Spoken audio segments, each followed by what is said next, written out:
성경 속 여인들의 신앙과 삶, 믿음의 여인들, 예루살렘의 마리아, 가정이 하나님의 집 역할을 하게 한 여인, 사도행전 12장 1절로 17절. 그때 헤롯 왕이 손을 들어 교회 중에서 몇 사람을 해하려 하여 요한의 형제 야고보를 칼로 죽이니, 유대인들이 이 일을 기뻐하는 것을 보고 베드로도 잡으려 할세.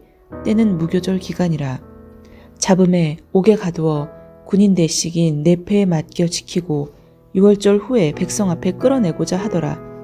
이에 베드로는 옥에 갇혔고 교회는 그를 위하여 간절히 하나님께 기도하더라.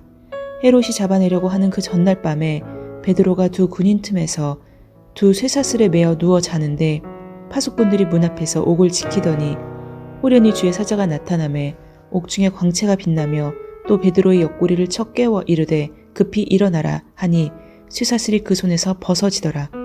천사가 이르되 띠를 띠고 신을 신으라 하거늘 베드로가 그대로 하니 천사가 또 이르되 겉옷을 입고 따라오라 한데 베드로가 나와서 따라갈새 천사가 하는 것이 생시인 줄 알지 못하고 환상을 보는가 하니라. 이에 첫째와 둘째 파수를 지나 시내로 통한 쇠문에 이르니 문이 저절로 열리는지라. 나와서 한 거리를 지나매 천사가 곧 떠나더라.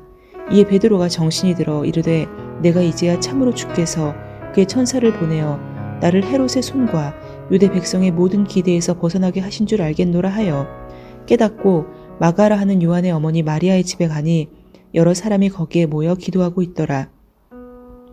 베드로가 대문을 두드린데 로데라 하는 여자아이가 영접하러 나왔다가 베드로의 음성인 줄 알고 기뻐하여 문을 미처 열지 못하고 달려 들어가 말하되 베드로가 대문 밖에 섰더라 하니 그들이 말하되 내가 미쳤다 하나 여자아이는 힘써 말하되 참말이라 하니 그들이 말하되 그러면 그의 천사라 하더라. 베드로가 문 두드리기를 그치지 아니하니 그들이 문을 열어 베드로를 보고 놀라는지라. 베드로가 그들에게 손짓하여 조용하게 하고 주께서 자기를 이끌어 옥에서 나오게 하던 일을 말하고 또 야고보와 형제들에게 이 말을 전하라 하고 떠나 다른 곳으로 가니라.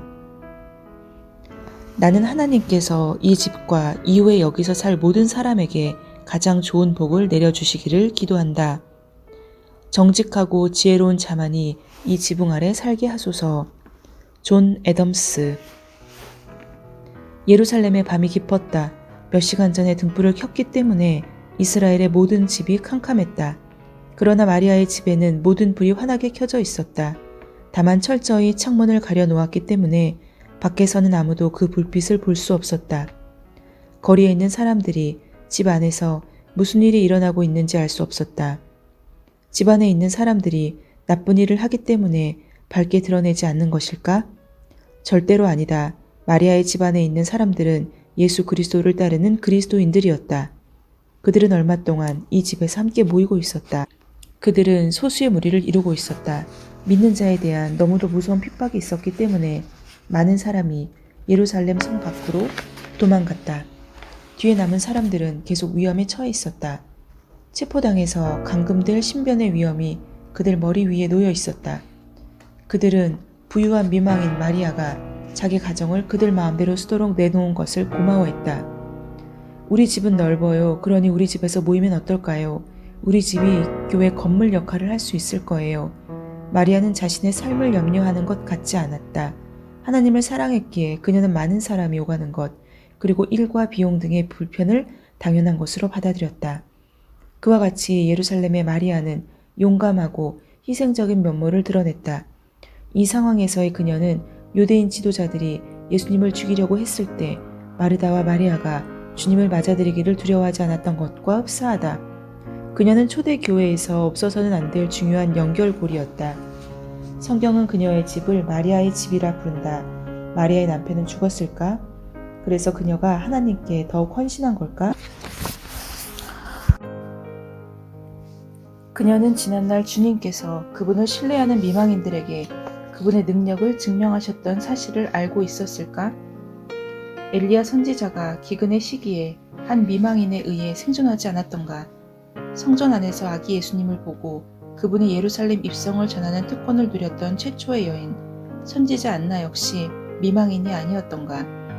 그날 밤 그리스도인들이 집에 돌아가지 않고 함께 모여 있었던 이유는 긴급한 일 때문이었다.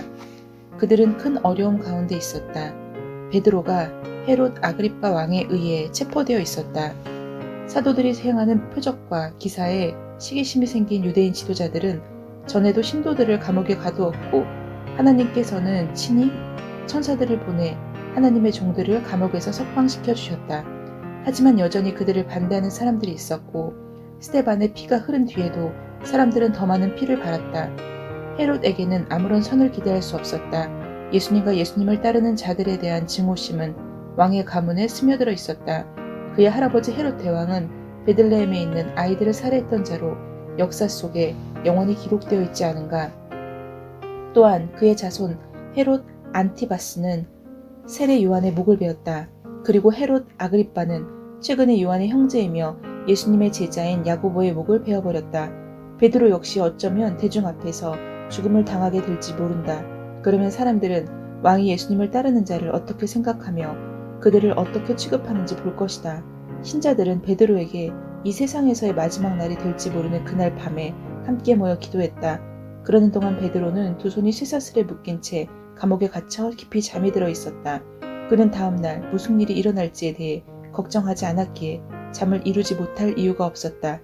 16명의 군인도 그가 잠자는 것을 방해할 수 없었다. 그러나 어느 누구도 그를 석방시킬 수는 없었다. 그는 바깥 세상과 완전히 차단되어 묶여 있었다. 뚫을 수 없는 벽이 그와 자유세계를 가로막았다. 파수꾼이 지키고 있어서 도저히 뚫고 나갈 수 없었다. 그래서 교회는 그를 위하여 간절히 하나님께 기도했다. 밖으로 나가는 길은 닫혀 있었지만 위로 가는 길은 열려 있었다. 헤롯 아그리빠는 베드로의 친구들이 그를 구할 수 없다는 것을 확인하고 싶어 했다. 그러나 그 친구들은 기도의 무기를 가지고 있었고 헤롯 왕은 그것을 막을 힘이 없었다. 그리스도께서는 승천하시기 전에 기도와 관련해서 여러 가지 약속을 주셨다. 진실로 다시 너에게 이르노니 너희 중에 두 사람이 땅에서 합심하여 무엇이든지 구하면 하늘에 계신 내 아버지께서 그들을 위하여 이루게 하시리라. 두세 사람이 내 이름으로 모인 곳에는 나도 그들 중에 있느니라. 너희가 기도할 때 무엇이든지 믿고 구하는 것은 다 받으리라. 또한 계속 구하여 마침내 원하는 것을 받은 한 과부의 예를 드시며 기도할 때 낙심하지 말라고도 격려해 주셨다. 제자들은 그 약속에 능력이 있다는 것을 알고 있었다. 비록 예수님께서 이 땅에 계시지 않는다 해도 그 약속들은 여전히 효력이 있었다. 제자들은 예수님이 하늘에서 그들의 기도를 지지하시고 그들을 위해 중보하시며 그들에게 응답해 주시리라는 것을 믿고 있었다.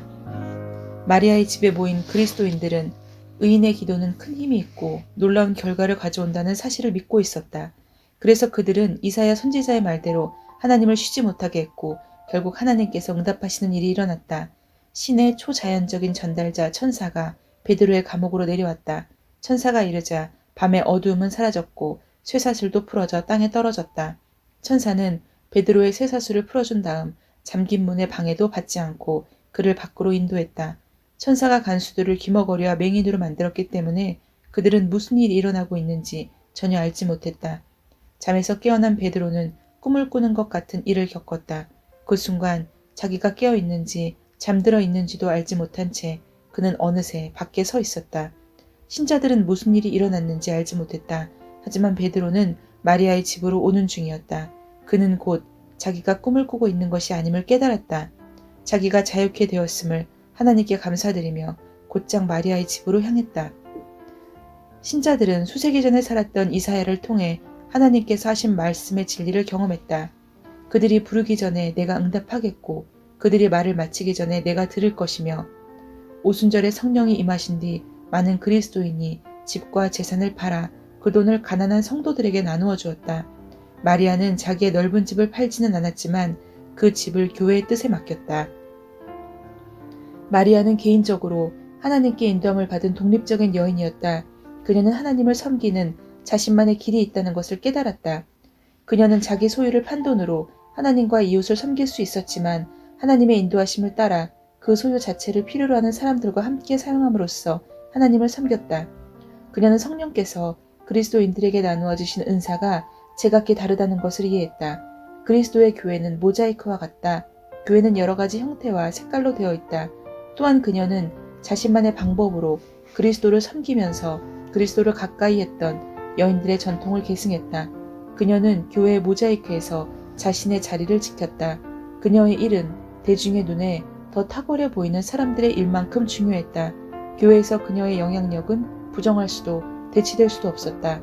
하나님께서는 복음을 전파하는 베드로의 여행과 다시 이적을 행할 수 있는 기회를 예루살렘의 마리아 같은 사람에게 의존하게 하셨다. 교회 안에 그녀만의 역할이 있었다. 하지만 그것이 그녀가 가진 기회의 전부는 아니었다. 그녀는 요한 마가의 어머니였다. 그녀는 어머니로서 자기 아들이 주님을 섬기는 보며 기뻐했다. 그녀의 삶은 외부 사람에게만 영향을 준 것이 아니었다. 자기 아들에게도 영향을 주었다. 하나님께서 자기 아들에게 주신 기회를 통해 그 어머니에게 보상하셨을까? 요한 마가는 바울과 바나바의 조력자가 되는 예외적인 특권을 받았다. 훗날 그는 내 아들이라고 사랑스럽게 부른 베드로의 여행 동반자가 되었다. 하나님의 왕국에서 그 위대한 세 사람과의 교제가 마가에게 어떤 의미를 주었으며 그것이 그의 인격에 얼마나 큰 영향을 미쳤는지 상상할 수 있다. 성경은 마리아의 이름을 단 한 번만 언급하며 강조점도 그녀가 아닌 그녀의 집에 있다. 전해오는 이야기에 따르면 그 집은 예수님께서 제자들과 함께 마지막 만찬을 하셨던 다락방이 있는 바로 그 집이라고 한다. 마리아의 남은 생애는 베일에 가려져 있다. 그러나 언젠가는 하나님께서 모든 사람의 행위를 기록해 두신 그분의 기록장이 펼쳐질 것이다. 오직 그때야 비로소 마리아가 하나님의 왕국에 어떤 의미를 주었는지 분명해질 것이다.